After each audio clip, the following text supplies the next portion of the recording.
All the classic cars in this video went to auction in the past few months, but didn't sell. I'll let you know how much money people were willing to pay and what prices the sellers turned down. So let's go check them out. Starting with this 1967 GTO, which has a date-correct 400 4-barrel engine, rated with 335 horsepower and 441 pound-feet of torque. It's matched to an automatic transmission and 336 gears in the rear. The black bucket seat interior has a console and the his and hers dual gauge shifter. The car has power steering, power front disc brakes, and a vintage AC system. I saw this car at an auction 3 months prior and the high bid reached 58 grand and it didn't sell. At this Mecum auction, the high bid reached 55 grand and it didn't meet the seller's reserve. The next car is a 1969 El Camino SS that came from the factory with the 396, but currently has a 454 engine with aluminum heads and other modifications. It's matched to a turbo 400 with a 12-bolt rear with 373 gears. The car has power steering and four-wheel disc brakes. If you enjoy checking out classic cars like this, then click the subscribe button below to be notified of my future videos. The black interior has bucket seats and a console. At this Mecum auction, the high bid reached $22,000. Next is a 1965 Mustang Fastback that came with a 289 4-barrel, rated with 225 horsepower and 305 pound-feet of torque. The GT wheels have been added and look great on the car. I love the Fastback design, especially on the earlier Mustangs like this one. This car is a 4-speed and has power steering. The matching blue interior has bucket seats and the 4-speed shifter on the floor. The high bid at this Mecum auction reached $45,000. Here's a 1969 Roadrunner with a 383 engine rated with 335 horsepower and 425 pounds of torque. The car is painted limelight green and has the optional road wheels.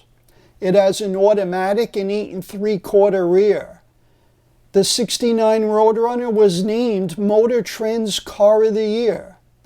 This car is a coupe, meaning the rear windows don't roll down. They also came in hardtop without the post between the front and rear side windows. The black interior has bucket seats and a console. At the auction, the high bid was $40,000. The next car is a 1967 Oldsmobile 442, which has its rebuilt 400 rated with 350 horsepower and 440 pound-feet of torque. The car has aftermarket wheels and tinted windows, which I can do without. This 442 has a 4-speed, and no, not all 442 cars had a 4-speed. That was true in 1964, but in 65 an automatic was available, changing the meaning of 442 to 400 engine, 4-barrel, and dual exhaust. The black interior has buckets and a console. The high bid reached $32,000. Next is a 1970 Camaro Z28, which has a modified 350 engine with aluminum heads. The seller states it has 355 horsepower.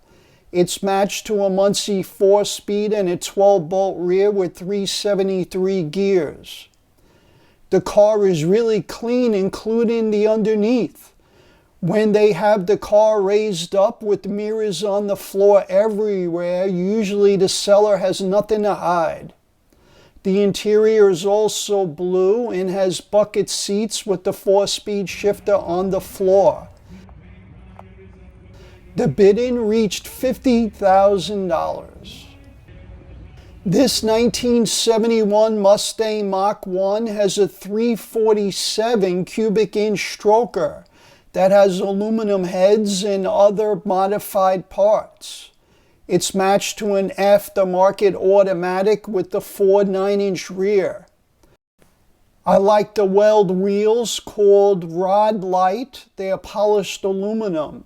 The black interior has bucket seats and a B&M automatic shifter. The Mach 1 has custom paint and stripes running down the side. It has power steering and front disc brakes. The high bid at the Mecum Auction was $30,000, but it didn't meet the seller's reserve. This 1967 GTO has its numbers matching drivetrain, including the 400 engine and automatic transmission. The car is painted white and has the red line tires with the PMD rally style wheels. Most people seem to prefer the 66 and 67 body style the best, which is hard to argue with, although I also like the 68 and 69s. What year GTO do you prefer? Let us know in the comments below. The high bid reached $40,000. The next car is a 1972 Plymouth Barracuda, and like many base Barracudas, it has some modifications like a 340 fuel-injected engine, which is a nice upgrade from the original 318 that came with the car. The Barracuda is painted lemon twist and has aftermarket wheels with a 70 hockey stick stripe on the quarters. The black interior appears stock, including the standard gauges and the automatic shifter on the column, which is what you would get when a console wasn't ordered. The 340 1970 hockey stick looks good on this car and is my favorite of all the Cuda stripes. The bid-in reached $30,000. Next is a 1958 Cadillac Series 62 that has a 365 V8 engine matched to an automatic transmission. The true spoke wheels have Cadillac spinners. The original tan interior has a fabric bench seat and manual windows, which you don't see too often on a Caddy.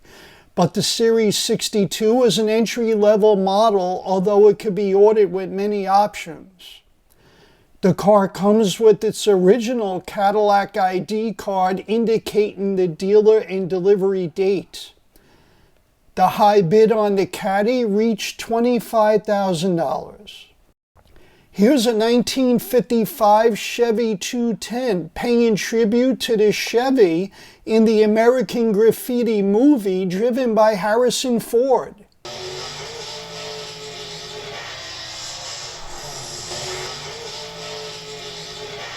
You know, sometimes I put that movie on just to watch that scene. I can watch it over and over.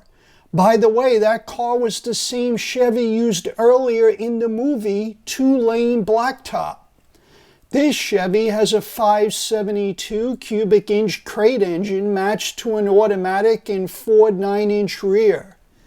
It has a black interior, roll bar, and 4-wheel disc brakes.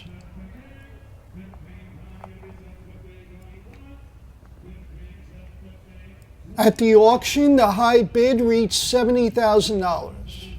The next car is a 1969 Mustang that came with a 428 Super Cobra jet engine with ram air. This car went through a 9-year restoration using all NOS Ford parts and still has all its original sheet metal. Even the engine was rebuilt using NOS pistons, connecting rods, and camshaft.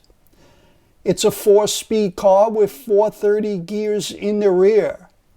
The odometer shows about 52,000 miles and the interior is original. The car history and ownership is well known.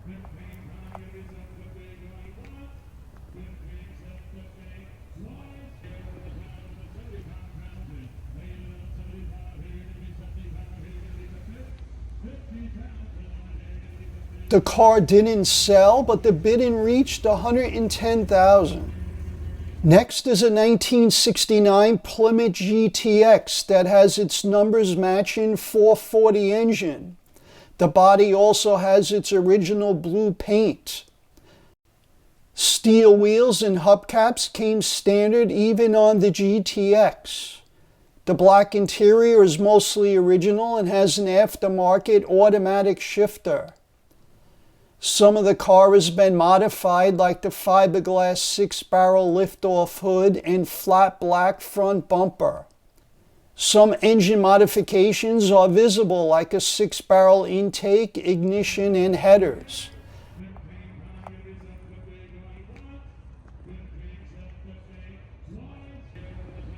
At the auction, the high bid reached $25,000.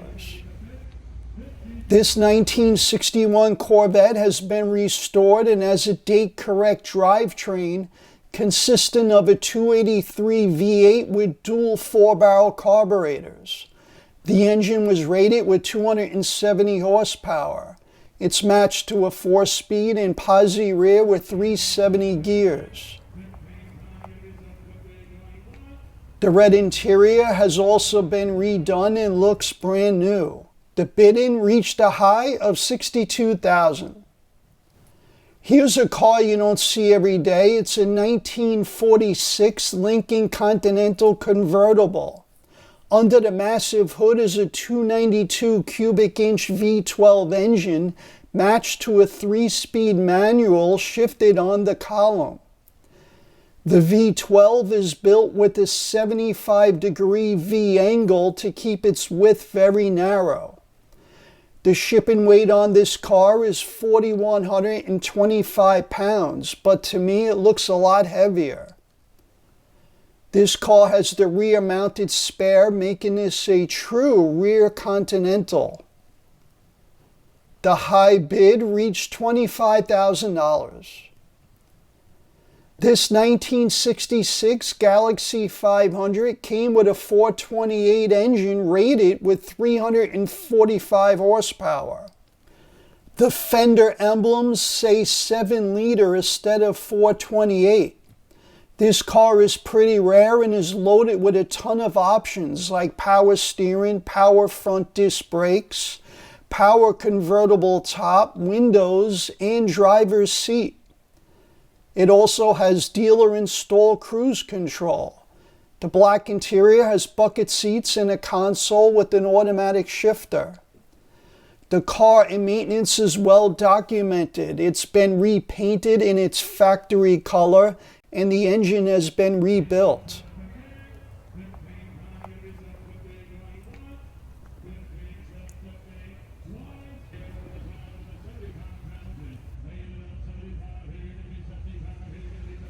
At the auction, the bidding reached $38,000. Next is a 1970 Coronet RT Convertible. It's a V-code car.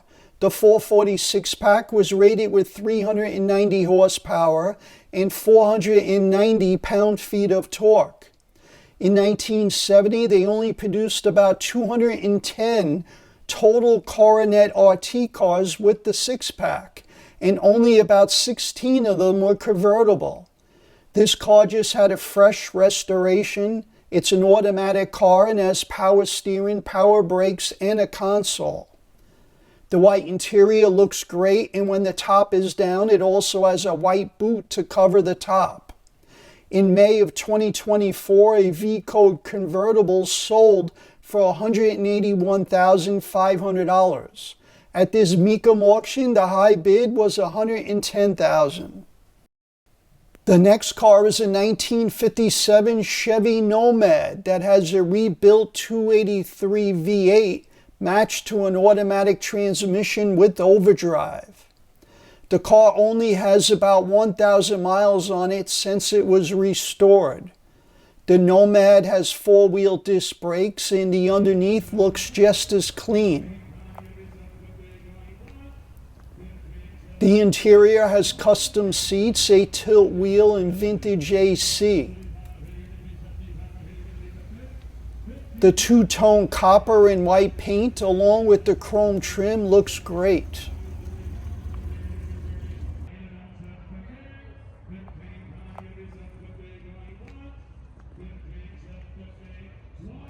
The high bid was $65,000. This 1980 Trans Am has a 400 engine matched to an automatic transmission. The car had a frame-off restoration and has new everything, including glass, snowflake rims, and tires. It has power steering, brakes, AC, power windows, and a new oyster and tan interior.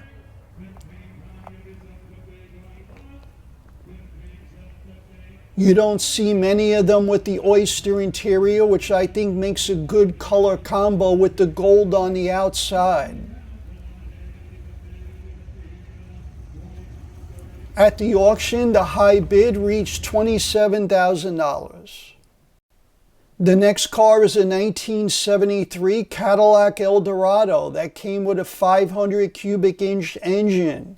It looks pretty clean for a car that has about 76,000 miles. My friend's grandfather had one like this, and I remember how heavy the hood was every time you opened and closed it. The interior pretty much has power everything and AC. The car also has a sunroof.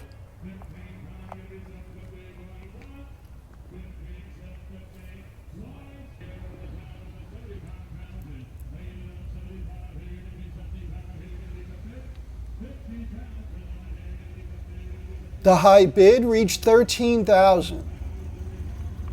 Next is a 1962 Corvette Convertible that has its numbers matching 340 horsepower 327 engine matched to a 4-speed.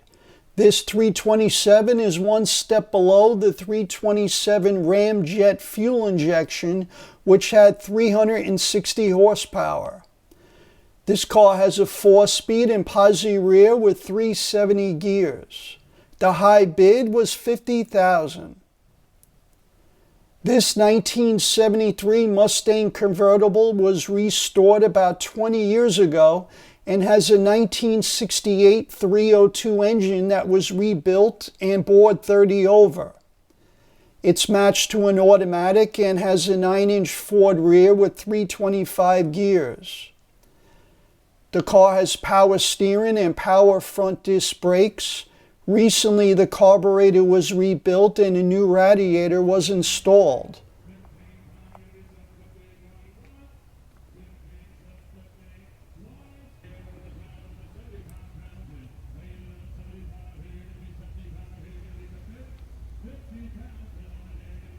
The high bid was $18,000. Next is a 1972 Fury 3, which came with a 360 from the factory. It's currently stroked to 408 cubic inches and has some other upgrades. It's matched to an automatic with an 8 3/4 rear with 323 gears. The car has a ton of new parts like the suspension, steering, and brakes. The interior looks okay, but the problem is a Mopar guy doesn't want Chevy bucket seats and a Chevy automatic shifter. If he's buying this car, he's going to get new buckets, console, and shifter. They all going to need to be replaced. The bidding on this car stalled at $9,000. The next car is a 1957 Ford Fairlane 500 Skyliner. It's super rare because it's one of about 19 F-code supercharged Skyliners thought to exist. It has a 312 supercharged V8 matched to an automatic. A Skyliner is a retractable hardtop that folds down into the trunk, and it's powered by multiple motors, jacks, and switches. This car has an older restoration and has received past high-level awards. 5 months earlier, another one of these sold for $82,000. Today at this auction, the high bid reached $90,000. Here's a 1967 Chevelle Convertible that has a 350 engine matched to an automatic transmission. The car has power steering and brakes and a power convertible top. It has aftermarket 18 and 20-inch wheels and tires. The interior is also red, has bucket seats and an automatic shifter on the floor.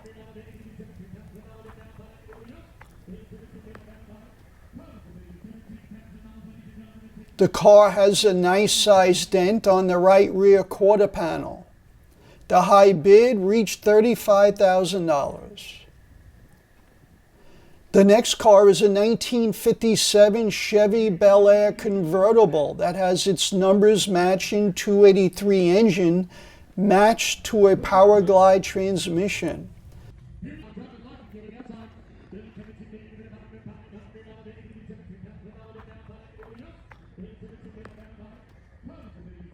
The car has a power top, clock, and modern radio.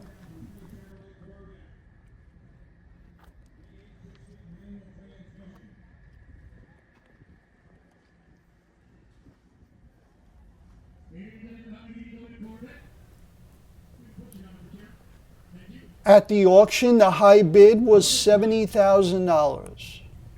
Check out some classic car merch by visiting vintagecarmerch.com. There's a discount code and link down below in the description area. And I'll see you in the next one.